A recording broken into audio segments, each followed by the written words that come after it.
பிரியமானவர்களே, இதனால் உங்களை சந்திக்க நான் மிகுந்த மகிழ்ச்சி அடைகிறேன்.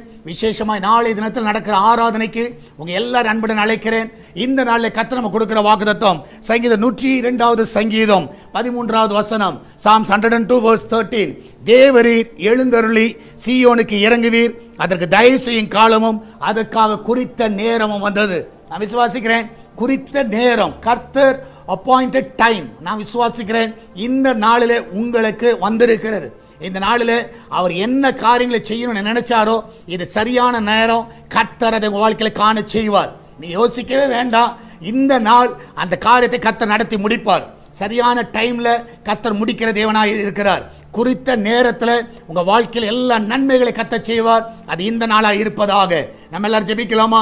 ஆண்டவரே, இந்த நாளில் எங்களுக்கு சரியான அந்த அப்பாயின்மெண்ட் டைமில் ஆண்டவர் எங்களை கொண்டு வந்து நிறுத்தி இருக்கிறீர். இந்த நாளில் எங்கள் மூலமாக என்ன செய்ய தீவிரமாக இருக்கிறீரோ அதை அற்புதமாய் செய்யுங்கப்பா, அதிசயமாய் நடத்துங்க ஆண்டவரே. அற்புதங்களை காண செய்வீராக ஆண்டவரே. இந்த நாளில் வேலைக்கு போகிற பிள்ளைகள், வீட்டில் இருக்கிற பிள்ளைகள், படிக்கிற பிள்ளைகள் எல்லாரும் சுகமாய் காத்துக்கொள்ளுங்க. அவர்களுக்கு சரியான நேரத்தில் அவர்களுக்கு என்னென்ன காரியங்கள் நடக்கணுமோ ஆண்டவர் இந்த நாளில் அது தடையில்லாமல் கிடைக்க செய்யப்பா. இந்த மாதத்தில் ஒவ்வொரு நாளும் ஆண்டவரே எங்களை அற்புதமாய் நடத்தி வருகிறீர் ஆண்டவர். இந்த மாதத்தில் அவர் என்னென்னலாம் தாவை செய்து முடிக்க வேண்டுமோ எல்லாவற்றையும் செய்து முடிங்க டாடி. அற்புதமாய் நடத்துங்க.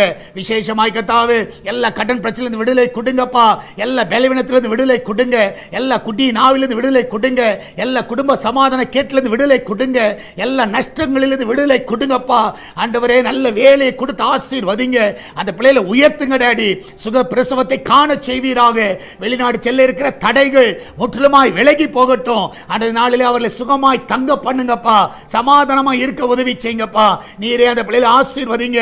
அந்த கிச்சன்ல எல்லா ஆபத்துக்கு விலக்கி பாதுகாத்துக் கொள்ளுங்க. அப்பத்துக்கும் தண்ணீருக்கும் எண்ணெய்க்கும் மாவுக்கும் ஒரு குறைவு இருக்க கூடாதப்பா. நீரே காத்துக்கொள்ளுங்கப்பா. எல்லாவற்றுக்கும் மேலாக சால்வேஷன் டிவிக்காக ஜெபிக்கிறோம். அந்த தேவைகள் எல்லாம் சந்திக்கப்பா. இந்த நாளில் ஆண்டவரே இந்த ஊழியத்தை தாங்குகிற பிள்ளைகள் எல்லாரும் ஆசீர்வதிங்க. ஜெபிக்கிற பிள்ளைகளை ஆசீர்வதிங்க. நன்மையினால் அவர்களை திருப்தியாக்குங்கப்பா. ஆண்டவர் எல்லா இடத்துல சால்வேஷன் ஒளிபரப்பு ஆகட்டும். சேட்டலைட் தடைகளை நீக்குங்கப்பா. லைசன்ஸ் தடைகளை நீக்குங்க ஆண்டவரே. எங்களுக்காக ஒத்தாசை அனுப்புவீராக. சரியான நேரத்தில் எல்லா காரியங்களையும் கைக்குடி வர பண்ணுங்கப்பா. ஆசீர்வதிங்க. இயேசுவின் நாமத்தில் ஜெபிக்கிறோம். ஆமென், ஆமென். பிரியமானவர்களே, கர்த்தர் உங்க கூட இருக்கிறார். தைரியமா இருங்க. எதை குறித்து கலங்காதீங்க. God bless you.